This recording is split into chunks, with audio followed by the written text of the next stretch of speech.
The views expressed are not necessarily those of KSCJ and Powell Broadcasting Company. This program is not intended to replace the advice of doctors or other clinical providers. Consult with your practitioner to ensure the proper course of action for you.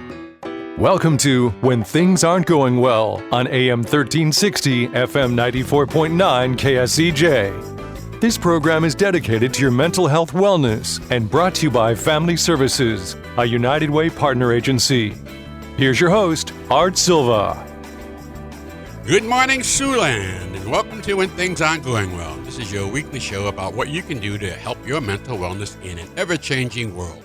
Today, we're going to talk about something very interesting and very, very important, and that's cybersecurity. Now, you can get hacked at home, and you've heard about the businesses being hacked and what they're paying, the exorbitant ransoms. So this is something we thought could help everybody. So we're glad you're with us this morning, and I'm going to introduce my co-host and sitting in the right seat, Brenda Geisinger. Good morning, Brenda. Good morning. How are you? I'm great. I want to take this time and have you introduce our guest and our topic today. I would love to. So we have with us today Tony Olson. He is the CEO of D2. It's an IT company that our agency works with. Really, I kind of consider you part of our family. And he does phenomenal work. The company and their team does amazing things, everything related to IT, marketing, and just bringing what we do out into the world, and has a lot of information also about cybersecurity. One thing I always appreciate, Tony, is not only are you an IT company, but you give us information and tips and how to stay safe and how to use the technology. So it really is more than just fixing a computer or the technology. It's so much more that you bring to us. So, Tony, you want to say a little bit about yourself? Sure. Thank you, Brenda, and thank you, Art. And I appreciate that you consider us part of the family, because we feel that way too. We love the mission of Boys and Girls Home, and we love to be right in the middle of it. And IT in cybersecurity is obviously one of our big focal points. But yep, as you mentioned, my name's Tony Olson. I grew up in Chicago, and I got my bachelor's degree from Illinois Institute of Technology in electrical engineering, focusing on computer design. Master's from University of Massachusetts in computer architecture. I worked at Zenith. They were a unknown kind of a computer company, but very large. They sold a lot of computers to the government. I worked there for about 13 years, and I came to Siouxland to work for Gateway, and I worked there for 10 years. I was at Gateway. I was the vice president of engineering and product development, and kind of after Gateway, I formed D2, and I could tell that Gateway was kind of starting to when Ted Wade bought E-Machines, Gateway was 26,000 people, and E-Machines was about 129. And I talked to the new CEO of the company, was the head of E-Machines, and I could tell we were going to be much more like a 129 person company. So I said, how about if we roll out and we help you do the things that you're going to outsource anyway? So it was very amicable, talked to legal and HR, and that's kind of how D2 was born. Well, we're glad you're here, and you certainly are timely with what you're doing. You went to UMass? I did. I knew I liked you for some reason. I'll tell you. That's great. Just learn that. Well, Tony, let's talk about cybersecurity. Let's frame it. What is cybersecurity? Yeah, that's a great question. I mean, the word cyber has kind of taken on a meaning of its own, but it really is the culture of computers. And so cybersecurity is the security around computers and computing devices. I mean, it's not just PCs. It includes our smartphones and so many different types of devices, or even maybe our Ring doorbells or many devices that we deal with every day. And it's the security of that, and that is so vital. The world continues to change, and more security needs to be applied. Yeah. Well, we talk about, we hear a lot in the news about ransom and cybersecurity breaches, but, like you just said, this could affect anybody because it also goes to the cell phones and other devices we have. So your thoughts on that? Yeah, absolutely. I think you're right when you said it can affect everybody. It does affect everybody. And I think there are some studies that show 1 in 3 people in America were hacked in 2023. And not everybody even knows that. And the people that were hacked don't always even know they were hacked because of the types of information that was gathered. How many times have the three of us can answer this question? You had a friend say, "Don't send me anything. I've been hacked." Right. And I've seen that quite a few, and I'm sure folks in the listening audience have also had that same experience. So, how sophisticated is this? What are we dealing with here? Yeah, it's amazing, Art. I think, computers used to be like small town America not that long ago. Small group, everybody knew each other, they trusted each other. It's kind of like you didn't lock your cars, you didn't even lock your front door. That has changed, and it has changed in computers. What's happening now is there's a book out there that I wrote with some fellow people. It's out on Amazon. By the way, all proceeds go to charity. It's called On Thin Ice. But what I documented there is what I believe are kind of four movements in cybersecurity. Originally, it was cyber curiosity, and it would be the pimply faced punk in his mom's basement, kind of just wreaking some havoc, making jokes and things like that. But then once they realized how they could do that, cyber criminality started to come. That's the second wave, where you'd started to see basically some basic little things where people were targeted, but tried to make money, tried to steal information. The third one, and these 3 and 4 is where we're at now. We are really at cyber organized crime, cyber commercialized crime, where we have these groups set up in China and in Russia, where they are set up with corporations. They're staffed like corporations. They have product development companies. They have people to handle incoming revenue streams and invoicing and all those kinds of things. And they're pouring a ton of money into coming after people because it's so lucrative. The fourth wave, and we're gonna talk a little bit about this, is actually cyber terrorism, cyber espionage, and our FBI director Christopher Wray just early this year said, "Brace yourself, prepare. We are going to get hit with cyber espionage and cyber terrorism." And it's the new deal, and I'll tell you, it's something we really have to look at because we're still learning as we go along. And as you mentioned, they're very sophisticated out there. I'm Art Silva, and you're listening to When Things Aren't Going Well, right here at 1360 AM, 90.9 FM, KSCJ. And with me today is Tony Olson from D2, and we're talking about cybersecurity. Brenda, let me ask you a quick question. What level of security do you have on your devices? So my personal devices, I just have a cell phone. I don't even have a computer at home for various reasons, but I am very cautious. I don't know enough about computer and technology. So if I don't know something or I don't know who it's from, I don't open it. And I always just, if somebody really needs me or wants to reach out, they know how to do it the right way. And if I don't know you or don't recognize this number, then we're not going to connect. Well, there's one point that it impacts. I know, Tony, earlier this year when you came into the agency, your team put in, we started on this cybersecurity. We put a lot more defense on our side to protect against this, but you never know if it's there. You really don't realize it until you've been hit. And we hear these terrible stories going on, and we'll talk about the terrorism piece a little later because that just funds a lot of bad activities in the world. So looking at this cybersecurity deal, I read something about you can walk through a mall and somebody can read your credit card, by your back pocket or some type of device that scans it.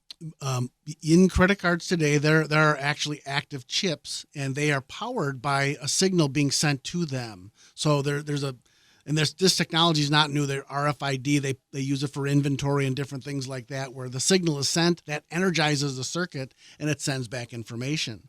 And so that's why you've seen increased security in cards. First they went from the strip to a chip that would, and then now to the scanning of it. And it's changing rapidly to try to stay ahead of all of these types of devices and methods. Do you think they're staying ahead of it? It's an ongoing thing. I think we're at a point where it's never going to end. It's just one thing escalates, the defenses get better, then the attacks get better, and it's just going to keep going. I don't think this is going to end. Well, what worries me is we can talk about the credit card side and stuff, but I worry about our resources like water, our infrastructure, and can that be affected by cybersecurity? Yeah, absolutely. Let me tell you a story. This is not widely known, but it's well documented. There was a virus called Stuxnet, and it went into the Iran nuclear system, and this is about 10 years ago. And they gained information about how the nuclear devices worked, how they were programmed, and then and this was an ongoing thing where they gathered information, they created an attack plan, and then they went in and hit the centrifuges and caused them to spin. This is all done remotely at such a high rate of speed that they destroyed themselves. That's the first known example that we have where the cybersecurity crossed from the cyber side into the physical world. Now, nobody's claimed responsibility. It's widely believed that was a joint effort between the U.S. and Israelis to try to destroy the Iranian ability to build nuclear bombs. But that was 10 years ago. So you imagine how this has advanced, and there are people, as they mentioned, our director Ray has said, we have to watch our water systems, our electrical systems, and we do need to be prepared because the ability is there and everything's connected. Everything has devices in it that's able to report out the health and different service things. So we're there. It's not a possibility. It's happening. We're happening right now. And now we're talking about TikTok, and that's right out there in the open with everybody. So we'll come back to that in a moment. We're coming up on our break right now. We want you to continue your morning chill. We'll be right back with more of When Things Aren't Going Well right here on 1360 AM, 94.9 FM, KSCJ. Let's face it, that happens to all of us. However, the pandemic has compounded all of our lives and activities. Even the simplest tasks seem harder. Hi, I'm Brenda Geisinger, the Chief Operating Officer at the Boys and Girls Home and Family Services. Family Services is a United Way partner agency serving children and families of our community, and we're here to help. If you'd like to learn more about Family Services, please contact us via email, website, Facebook, or phone Mary Pickens. At Family Services, we change lives.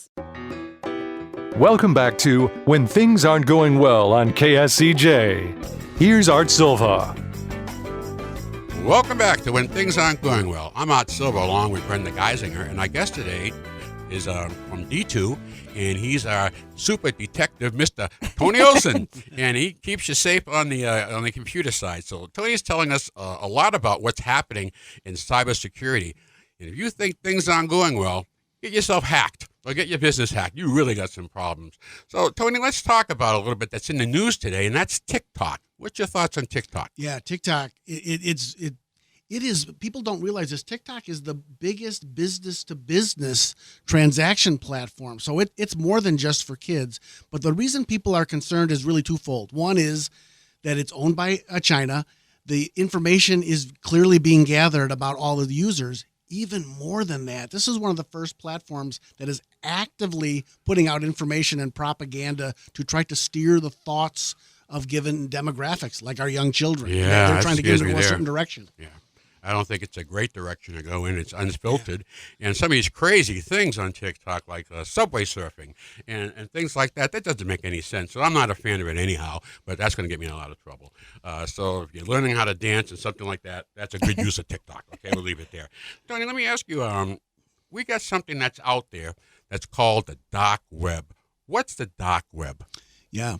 That is actually one of the things that has helped proliferate a lot of these cyber crime. So the dark web is part of what's called the deep web. The deep web is things that's not scannable by normal measures. So Google has these, they call them spiders. They go out and find everything, an index. Like, how do you find different websites? The deep web, you can't. It's not indexable. You don't know what's beyond that line. And one simple, legitimate example is corporate internal websites. They don't want anybody else to have them. Nobody can scan them. That's legitimate. Inside of the deep web is the dark web, where it takes a special browser style to be able to even go out and see these things. It's layers of encryption. So the browser is called Tor. It's the onion router. And the onion means there's layers of encryption. So people can go out to the dark web and look at different things, and there's continued layers of encryption. The whole idea is to hide your identity and what you're surfing on there. Now, again, there's many legitimate things on the dark web, but it is the perfect place because of the anonymity for criminal activity. And one of the things that's happening is, and why these attacks are proliferating, it used to require, kind of great computer minds to create these different things. Now what they're doing to monetize it is they're building a kit, and saying, here's how you can do ransomware. And they sell it on the dark web. These people can go out and buy it. They don't have to develop all that. There's a kit already made. So now that's causing this to explode, to say Joe average programmer now has the ability to take what was done by some really great programmers on the dark web, buy it, use it, no traceability on that. How does the dark web affect us? Can someone grab our identity? How do we know if we're on the dark web? Yeah, that's a really good question. Because it is used for selling stolen identities. It's used for many different types of criminal purposes like that. So there are techniques to be able to scan the dark web, to be able to see, are you out there? Are your credentials out there? Is there anything being reported out there for you? Now, I think that, does the average person have to worry about it? Probably not.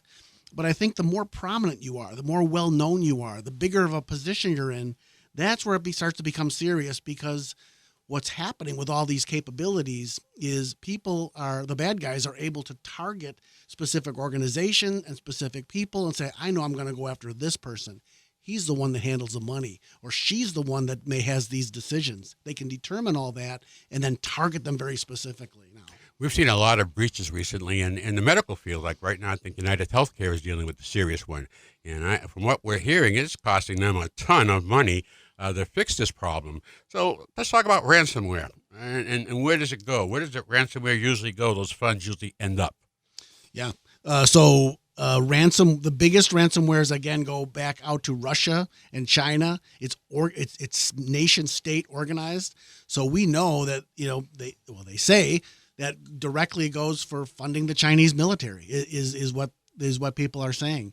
Same with Russia. So it's a business. I mean, they're making profit. They're putting it back into the business to create better capability to do these kinds of attacks. And then they're funding the state. So it's big business and organized like a business. I know, Brenda, you have to deal with a lot of confidentiality. We have the HIPAA laws that we have to abide by. Yes. And we do a lot of texting, and we do a lot of over the internet work.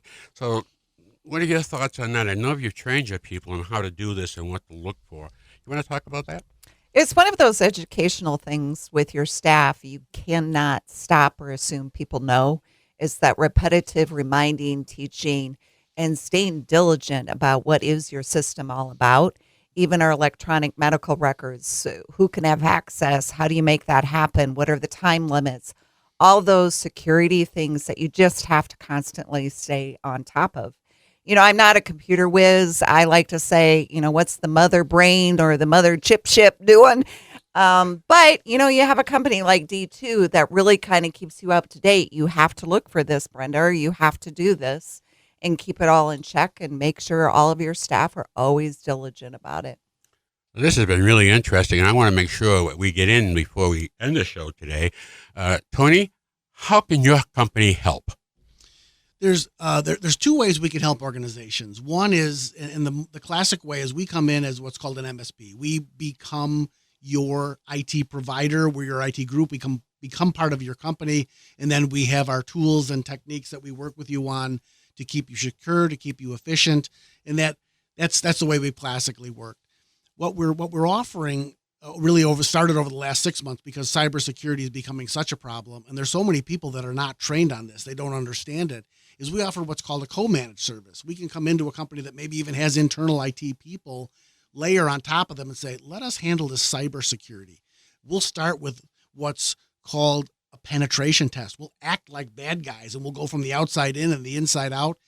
And we can basically work with their team to harden their security efforts. Well, how can somebody get a hold of you? How do they get a hold of D2? Sure. Well, you can reach me. My desk phone is 605-422-1322. 605-432? 422. 1322. Okay, folks. And you can get right to D2IT at www.d2itsupport.com.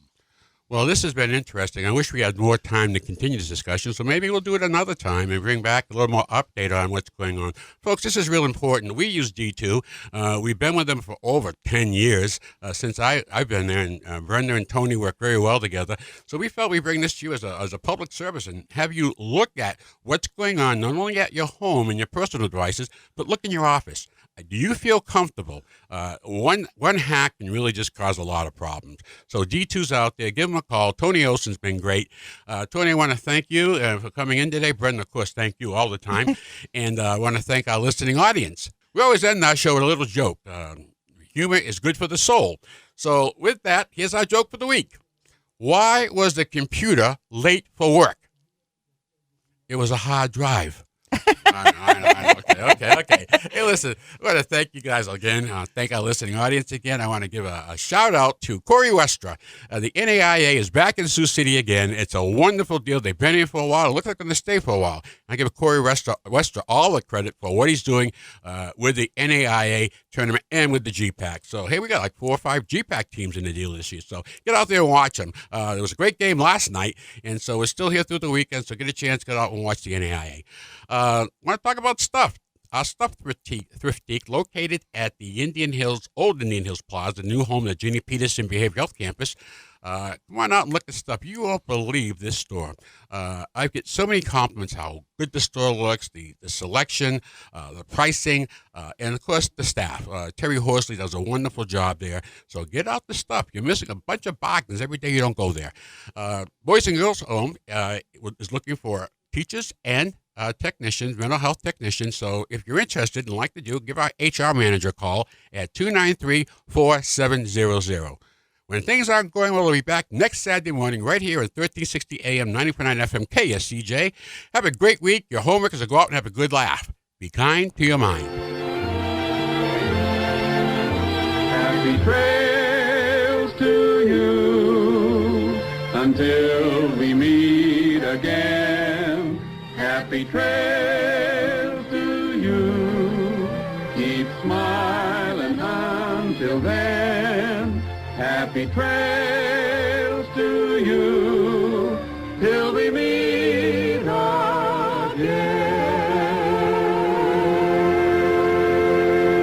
For more information on the services provided by Boys and Girls Home and Family Services, see them online at boysandgirlshomeiowa.org. Or you can call 712-293-4700 to get more information about family services, residential treatment, the Opportunity School, the Siouxland Family Center, and more. At Boys and Girls Home and Family Services, we change lives. We change lives. We change lives.